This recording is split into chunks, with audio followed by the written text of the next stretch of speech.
How you doing? It's Didicus Ramos again, and I'd like to just share some thoughts with you real quickly. I was reviewing my notes as I do every morning, and I look at my business plan. One of my mentors, actually all of my mentors, advised me to do that every morning, to get it out there and to read through it real quickly. And it starts off with my why. Why am I doing this? Why do I want to do this? Why do I even need to do this?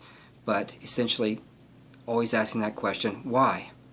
And I thought about that so much when I was starting the business, and I still think about that every day because I do this exercise. But when I was trying to figure out my original why, there was a lot of problems that I was having because the answers that I was writing down were not the answers that were going to make me successful in this business. They were, I need to pay my bills, I need to help my daughter, I need to help my community, I need to do all these things. And that word need kept coming up. And I thought, okay, is that really why I'm doing this? And that's what I asked after each thing that I put down. Is that my why? Or just simply, why is that? And that led to another question. And I kept doing that until I finally couldn't answer it at all. Couldn't answer anything, and I go, oh, that's my why. And you know what? That one line at the end there had no need in it. It didn't say, I need to do this, I need to do that, I need this, I need that.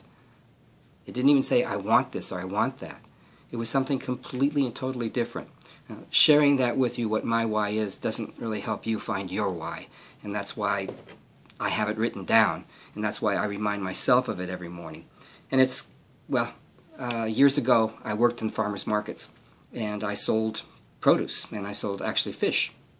And I was having a hard day one time. And I couldn't sell everything that I had. And I was trying to figure out, well, what's the difference between what I'm doing and those people that were already packing up and going home halfway through the market. And I looked and I listened to them at the next market, and the people that had stuff left at the end of their market were the ones who were saying, I got to get back to the farm, I have so much to do, and I need to sell this stuff, I need to get rid of it.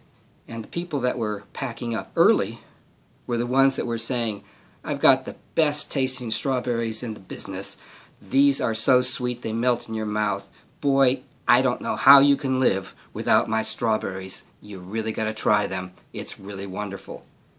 And they sold, proverbially, like pancakes. They just flew off the counters there, and they were wrapping up when the rest of us were still trying to hawk our wares. When I changed that to what were they call them, the benefits of my products, suddenly I was closing up early too, and it was just so simple. But it took a realization that is one of your whys that you want to be a guru?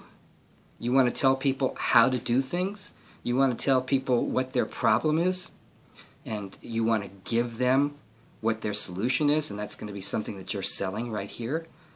I don't think so. I don't think that's why I got the group and the company that I'm with. I don't think that that's why even I would look at other companies. I mean, I do all the time, but when I'm comparing is how do they answer my why, not how do they sell their why or how do they sell their need. And that's the tip today. That's the thing of importance. If we can find out what it is that is in the center of me that makes me burn, that makes me passionate about what I'm doing, and I let that come out, then there's never a I need this, there's never I want this. It's how can I help you? Do I have something here that is mouth-watering for you? Do I have something here that's the best tasting strawberry you've ever found? I hope so. I hope so. Because I tell you, success is sweet. It really is. And that's the thing that really is a passion. And finding that passion is really essential. Because the next step is the mechanical step. The next step is to learn the how. And there's a bunch of series of exercises that I do to do that. But before that, finding out my why, finding out my passion is essential. And the thing is, and this is I think the main point, I started off thinking I knew my why. But when I was able to ask, well, why? And I still had questions, I still had answers for that question, and it kept on rolling down the page, and then I turned the page, and I was going like, what? And yeah, keep going, and I can still ask why until that point where I couldn't any longer was quite a few pages away. It took some work, and it took a little bit of pain, but it relieved an awful lot of pain. So there's the message for the day. I hope that it helps you a little bit, and let me know. Let me know how it's going for you. Take care. Oh, remember, don't just have a good day. Make this a good day. Make it a great day.